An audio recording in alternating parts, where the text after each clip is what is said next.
Supercrack Estrella presenta la asombrosa desaparición del escritor William Shakespeare y la palabra Croatoan, la maldición de William Shakespeare para el que profane su tumba. El período entre 1585 y 1591. William Shakespeare, el gran escritor de obras como Romeo y Julieta, estuvo desaparecido. Nadie sabe dónde estaba el gran William Shakespeare, no hay datos ni registro de dónde estuvo William Shakespeare, es como si la tierra se lo hubiera tragado. Luego apareció y por lo visto era mucho más inteligente, más sabio, pero no fue el único que desapareció entre los años 1585 y 1591. Un pueblo entero desapareció en las colonias, por lo visto mucha gente desaparecía entre esos años. William Shakespeare volvió de donde fuera que estuviera, pero este pueblo desapareció sin más de la historia. Desde mi punto de vista, estas desapariciones, tanto la de William Shakespeare como la del pueblo, están relacionadas.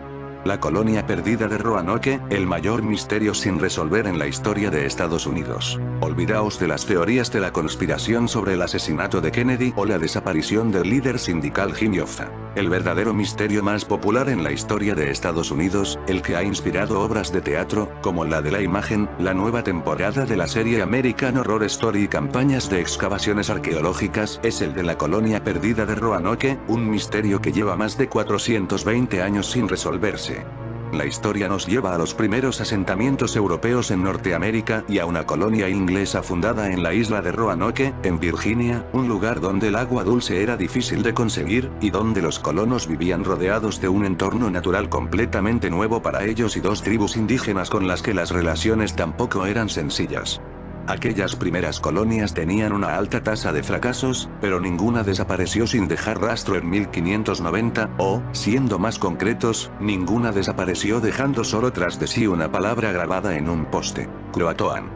En este mismo año que desapareció la colonia, también estaba desaparecido William Shakespeare. Algo en aquellos años se llevaba a la gente, algunos volvían al mundo muchos más inteligentes y sabios como William Shakespeare, otros no volvían nunca. ¿A dónde marchaban y quién se los llevaba?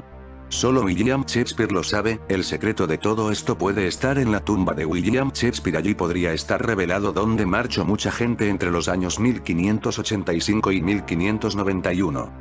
Vayamos entonces al principio, a la década de 1580. En aquellos años, Sir Walter Raleigh, aventurero y explorador, había recibido una concesión de la reina Isabel I de Inglaterra para establecer una colonia en Norteamérica. Inglaterra y España estaban enzarzadas entonces en una pugna por ver quién terminaba dominando aquel continente casi recién descubierto, así que Raleigh no solo tenía que conseguir colonizar la zona, sino que tenía que aprovechar, de paso, para sabotear las operaciones españolas en la región. Hubo un intento inicial de fundar una colonia en Roanoke, una isla en la costa de Virginia, pero aunque se llegó a construir un fuerte, aquel intento fracasó. En 1587, Raleigh envió a un grupo de 117 colonos, liderado por John White, a fundar un asentamiento en la bahía de Chesapeake, y como estaba cerca de Roanoke, les pidió primero que se acercaran a aquella colonia para comprobar su estado. Cuando llegaron, estaba desierta, y en lugar de continuar viaje, se quedaron allí. La segunda colonia de Roanoke, sin embargo, no iba a tenerlo fácil para tener éxito. De las tribus indias que vivían en la zona, los ingleses consiguieron establecer relaciones amistosas con los Croatoan, pero los anteriores ocupantes europeos del lugar habían estado luchando contra las otras tribus, y estas no querían allí a los nuevos colonos. Además, no había suficientes fuentes de agua dulce en la isla, y las condiciones de supervivencia iban a ser difíciles. Aún así, en Roanoke llegó a nacer el primer bebé inglés, que lo hacía en suelo americano, Virginia Dare. La situación llegó a ser tan complicada, que White partió de nuevo hacia Inglaterra, a finales de 1587, para pedir ayuda y refuerzos que pudieran garantizar el éxito de la colonia. Sin embargo, las cosas tampoco serían tan sencillas para él. La guerra anglo-española, entre 1585 y 1604, y malas condiciones meteorológicas retrasaron el envío de esa flota de suministros 3 años, y para cuando White logró regresar a Roanoke, se encontró un panorama totalmente inesperado. Allí no había nadie. Ni un alma.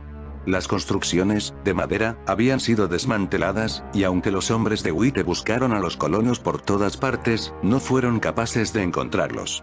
Solo descubrieron 2 pistas de lo que podría haber pasado con aquel centenar de personas. Un poste, en el que alguien había grabado la palabra Croatoan, la tribu india con la que los colonos tenían buena relación, y 3 letras, Cro, grabadas en un árbol. Nada más. Pero para rizar más el rizo tenemos que mencionar la teoría de que Croatoan, la palabra grabada en el poste por los colonos, no se refería a los indígenas, sino a una entidad demoníaca que se supone que fue mencionada por Edgar Allan Poe en su lecho de muerte, que estaba escrita en el diario de la aviadora Amelia Earhart después de su desaparición y que apareció también grabada en la cama donde el escritor Ambrose Bierce durmió antes de desaparecer en México, en 1913, conspiranoia de alto nivel. Esta palabra está asociada a desapariciones, es la que seguramente guarda en secreto la tumba William Shakespeare. Él estuvo desaparecido en esos años, los mismo que la colonia inglesa. Croatoan podrían ser algún lugar en otra dimensión donde es llevada la gente por alguna razón. Él mismo compuso el epitafio de su tumba maldita. Los restos de Shakespeare descansan en la Holy Trinity Church de su localidad natal. El dramaturgo murió el 23 de abril de 1616, su fallecimiento se asocia con el alcohol, pero otros investigadores mantienen que padeció cáncer. Se dice que fue él mismo quien escribió el epitafio que aparece en su lápida. William Shakespeare sigue consiguiendo mantenernos en vilo 400 años después de su muerte.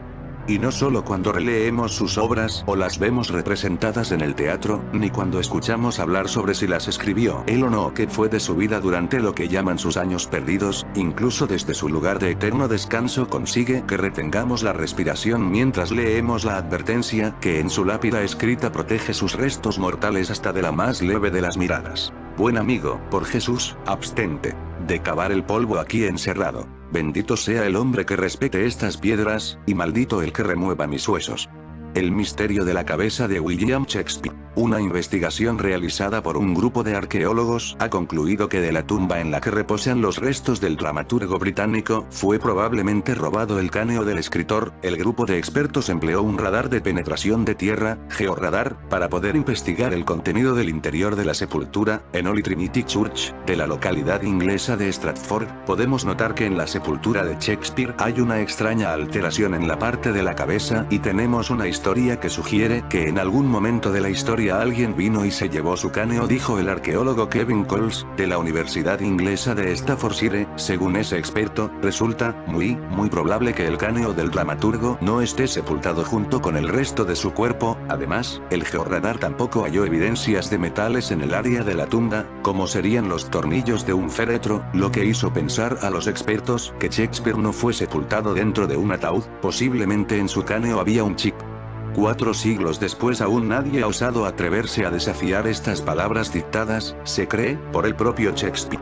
Según cuenta el profesor Philip Schweitzer, historiador y arqueólogo de la Universidad de Exeter, el genial autor sentía horror ante la idea de ser exhumado, de que sus restos fueron movidos por cualquier motivo, y con esta sutil pero directa amenaza pretendía eliminar de un plumazo cualquier intento de profanar su tumba. Hay quien cree que, habida cuenta lo creativo que fue este famoso autor para acabar con muchos de los protagonistas de sus obras, es recomendable no ponerle a prueba por si acaso.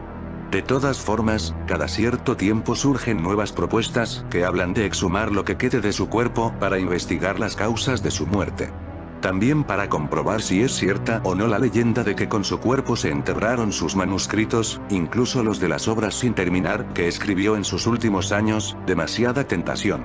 Tarde o temprano descubriremos si la maldición sigue viva o no, es solo cuestión de tiempo. William Shakespeare está enterrado en la Holy Trinity Church, en la misma iglesia en donde fue bautizado 52 años antes, de Stratford-upon-Avon, su pueblo de nacimiento. Si bien hace unos años la lápida recibió algunos retoques en su superficie, el interior de la tumba aún hoy permanece intacta a pesar de las obras de acondicionamiento y mejora ha sufrido la iglesia en sí durante todos estos 400 años. La famosa lápida está situada en el presbiterio y forma parte de la ruta de quienes visitan la ciudad para conocer por dónde creció, anduvo y consumió sus últimos días uno de los autores literarios más famosos de todos los tiempos.